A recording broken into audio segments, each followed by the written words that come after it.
the most important point is give the feeling to your team that they are part of the team. Because if they don't, I mean, you find yourself in the battle when, you look back, nobody's there. So, it's involve them in order to get, involvement creates commitment, you should involve your team so they can be committed, feel very identical to what you put as the goal of this battle now. Otherwise they don't fight with you. Welcome to 20-Minute Leaders. Just sit back, relax, and learn from the leaders of today. It's a journey. Each one is different, unique, inspiring. Let's get started. 20-Minute Leaders is a proud supporter of Make-A-Wish Israel and Tech to Peace, and is in proud collaboration with Secret Chord Ventures, J Ventures, Riverside FM, Fusion VC, Birthright Excel, J Impact, Leap, Google for Startups, and Hippo, and in media partnership with CTech. Hello and welcome to a special episode of 20-Minute Leaders. This is exactly why I love the show. I think that I'm going to be entering some conversation and it ends up taking a whole twist. Without much further ado, I'd like you to meet Yaniv Cohen, the operations manager of Twilio in Israel.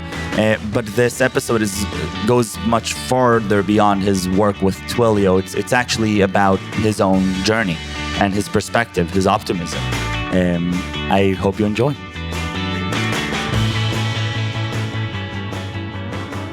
It's going to be awesome. Yaniv, you're the head of the Twilio business unit in Israel, but your journey spans much more with over 25 years of experience in leadership roles in the high-tech industry and in various companies and different domains as well. So I'm curious to sort of pick your brain and unravel a little bit about your journey, your insights, and what's been driving you all these years. So again, thank you very much for joining me and tell me a little bit about yourself.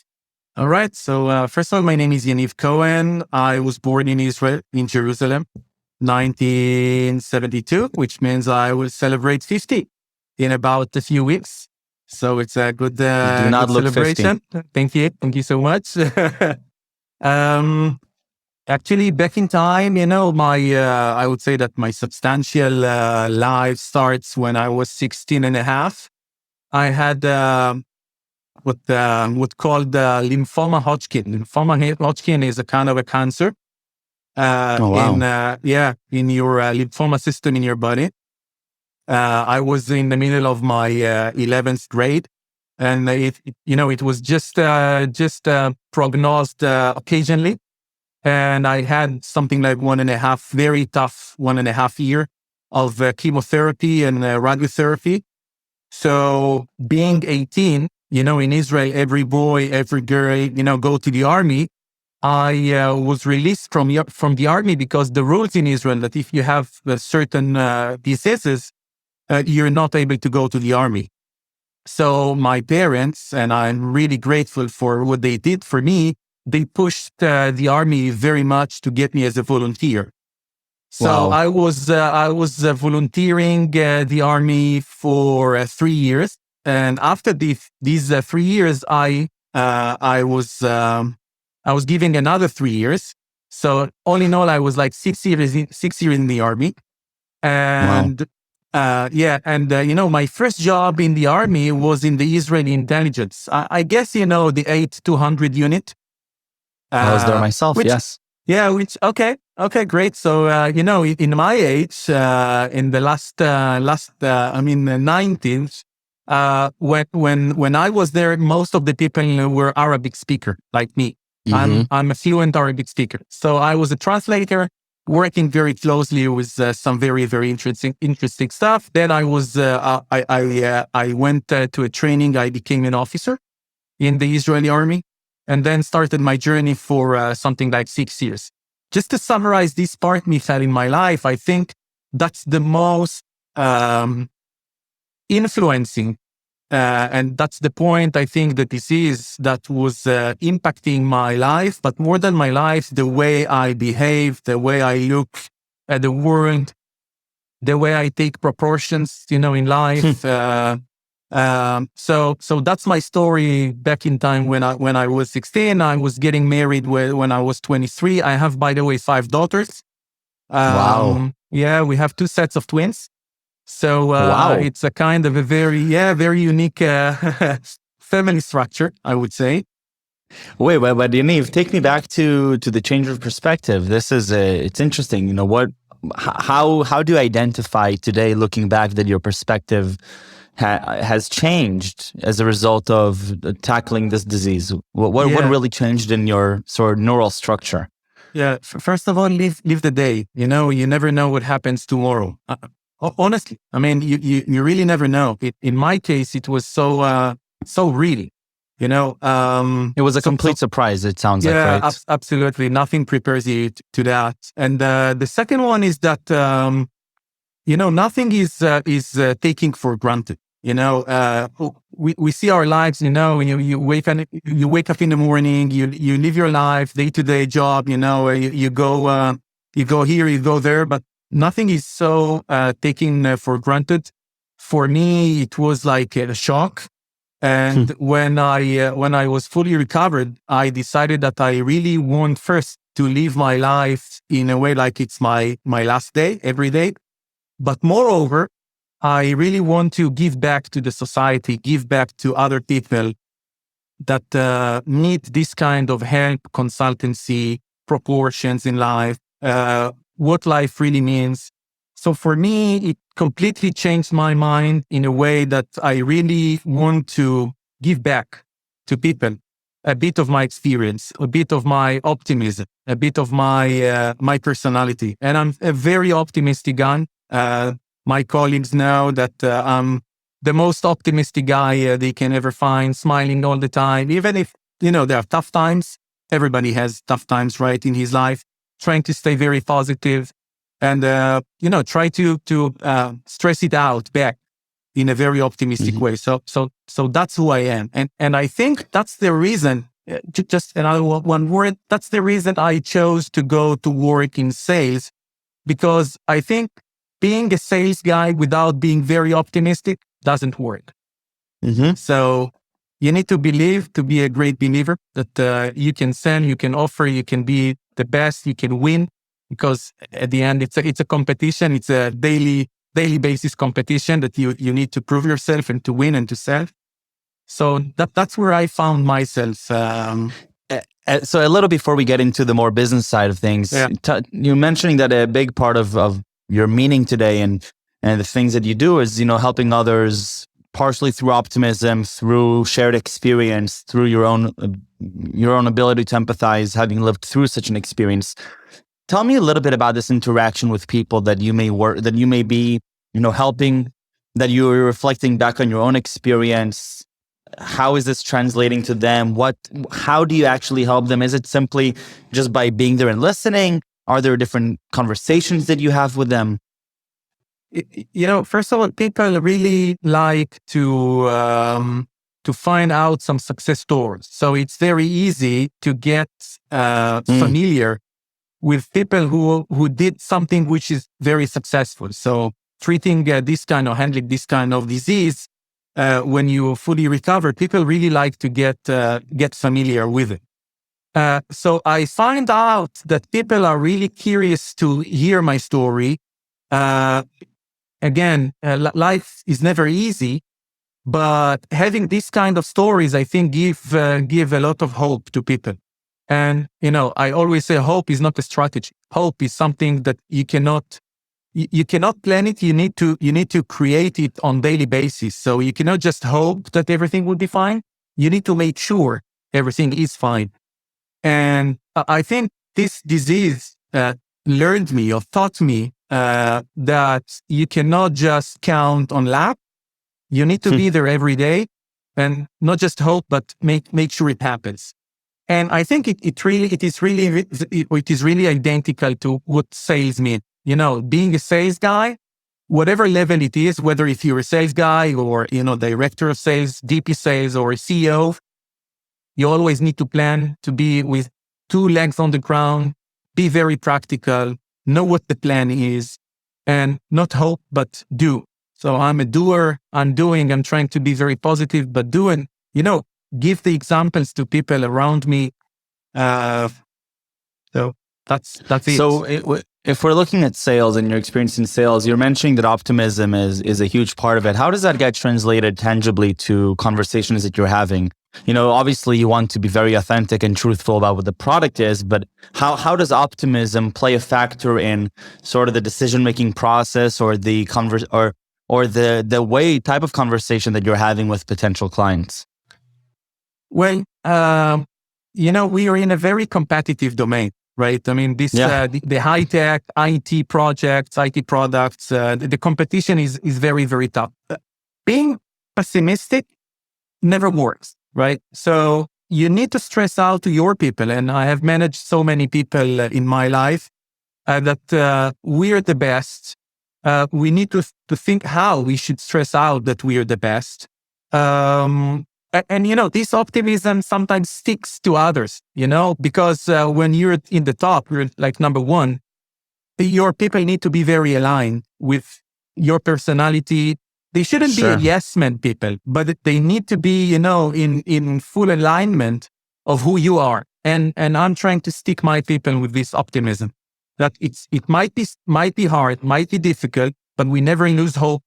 Back to my disease, you should never lose hope. You should always, hope for it and make sure it happens. So interesting. So that's how I make the connection, between my disease, the difficulties I had, less of hope into being a very successful guy, going to the army, volunteering, being an officer in the army. I mean, never lose hope, right? You should take it and do the best in order to survive, in order to be very successful. Right. I mean, probably sales, it makes a lot of sense because of the interaction you're having, and optimism is infectious, but this is relevant for anything in life, right? It's relevant for any type of position in any job. Tell me a little bit about what you do in your day-to-day as head of Twilio's business unit in Israel. Yeah, so Twilio is a kind of a newcomer to the Israeli market. It's only 1.5 years. Twilio as a company is not, is not a very old company. It's just a few years. So what we are doing here, we are trying first to position ourselves. For me, selling a kind of the product like Twilio, first of all, you need to define who you are, but more important is who you are not, because you need to find your identity, right, in the market. For instance, are you going to the small market? Are you going to the mid market? Are you going to the top market? Right? You need to find out what's your domain. Where is your playground that you want to play? You cannot be everywhere, right? You need to find out. So that's the first one, to create like a strategy or creating something like that, right? The second one is that we want to be able to be the leading product in the market.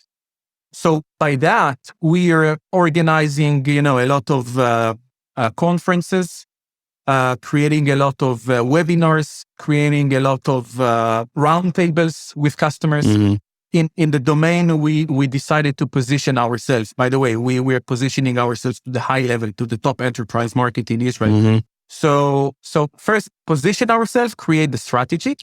Then you should be acting as a winner, understanding, who are our competitors, what's the weaknesses, kind of a SWOT. Sure. Analysis, and then take it to the market in order to be a leading one. So tell me a little bit about what really excites you in the day to day. So we spoke previously a little bit more generally about sales and the way of thinking and how you're bringing that thinking mentality to your day to day job, but what really about your work, whether it's with Twilio or with anything else in your career, do you really get excited about in the core of it? I would say winning. I can tell you that I'm 50 years old. After 25 years of experience, winning a project makes me, excited like a kid. And I think if you don't have this enthusiasm, if it doesn't, stream in your blood, you're not able to be a successful sales guy. So what makes me really excited is winning, but winning based on strategy, winning based on process, winning based on things that you have already created preliminary to the sale, right? In order to be the winner, because Michael, sales is like science. it is very, very accurate. It is very, very precise. You need to understand exactly the domain you play. You need to understand your competitors. You need to understand everything in the ecosystem in order to be a winner. You cannot just win. You do not sell, cheese in the supermarket. You're selling a very top level, high enterprise grade solution. You have a few competitors. If you do not plan and execute at the best way, you never win in this kind of projects. I'm talking. And that's what made me excited. We just got yesterday a PO or an announcement of winning the municipality of Tel Aviv call center. It's gonna be, it's a few hundreds of agents in Israel. It's a it's considered to be one of the top projects here in 2022. And that makes me very, very happy. More than the money, so you get more excited. than everything. Yeah, you get excited by you're saying, there's this opportunity. It's not trivial. You need to win it. You need to execute on it. And then you work tirelessly to create the strategy and that winning mentality. That's sort of this game that's what gets you excited. Absolutely. It's a chess game, Michael. It's really a chess game. You need to plan your steps in order to be the first on the right moment, That's so what else is there beyond taking Twilio's offerings, taking the requirements that the municipality says, and then figuring out if there's a fit, and then communicating that fit? How do you where is sort of the chess game that you're describing here? First of all, understanding what your competitors offer and what's their weaknesses. There is a famous sentence that I keep my lover close and my enemies closer. Yeah. So you should keep your enemies closer. It means that you need to understand their weaknesses, the strengths of your competitors. So it's by that. I mean, it's a day-to-day working, understanding what exactly what are the demands from the customer, what you can provide, what your customers, what your competitors can provide, and then create a kind of it's like a multi-dimensional, view that you need to make sure you can come with the right price, of course, because you cannot be the most expensive. Sometimes you can, but not in a big, let's say, deviation from your competitor. So it's like a kind of a few dimensions you need to play all the time, and make sure you have your management commitment here in Aman. You have your employees' commitment to the project. So me as the one who leads, let's say, this activity, mainly for a newcomer like Twilio in the Israeli market, which not everybody is familiar with, This is a great challenge. So it's like a game. It's like a kid playing a game. He needs to be the best at the certain time, certain opportunity, and make sure everything works. Otherwise, if something drops, you lose it. So. And it's mainly going from these different projects, and so you have limited time per project, and that this is now when you're going in a sprinting mode, all in on this, and then maybe you have a little bit of time to recap and regroup, and then taking on the next project. Absolutely, and and it's part of my personality. All the time, you should cheer up your employees. I mean, you must make sure that they are fully happy, satisfied. They're part of the team. They don't feel, like out of the team, but part of the team. So you need to take care about so many parameters during this journey of winning a project. And I think if we talk now for young guys that listen to us, I think the most important point is give the feeling to your team that they are part of the team. Because if they don't, I mean, you find yourself in the battle when, you look back, nobody's there. So, it's involve them in order to get, involvement creates commitment, you should involve your team so they can be committed, feel very identical to what you put as the goal of this battle now. Otherwise they don't fight with you. And sometimes you find people, with internal politics fight against you. So everything needs to be so accurate, so precise in terms of what happens on daily basis. And let's not forget, we have a lot of opportunities. So in each opportunity, you need to choose the best seller in your team. Sometimes our you find out that this one is much better hunter than the other. So sometimes you put him here and there. So you need to manage it. But that's what I liked. Working with people, empowering people, give them the feeling that they are part of the team. I think that's, at the end of the day, we celebrated, we cheered up. We had a kind of a whiskey drink now, all the team for this winning in Tel Aviv municipality. That's the end of the game. Okay, now we start another race of the implementation. But it's the end of the game. You call everybody to the room. You say, well done, guys. You give him, I don't know, like a good... chapcha. Yeah, chapcha here. And now everybody is full of energy to go to the next project. So you need to recharge the guys, like charging, electricity vehicles. You need to charge the guys with energy, optimism. Guys, we're the winning team and move forward. So that's me. I mean, I think that's what I like on my job. So I think it summarizes in a way my history, my disease, my personality, and how I take it, to my team. Yeah. Very, very inspiring winning mentality, very inspiring optimism and perception.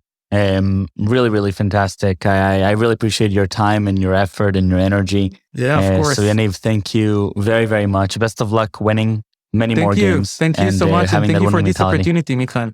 Thank you so much. And good luck to everybody. Cheers.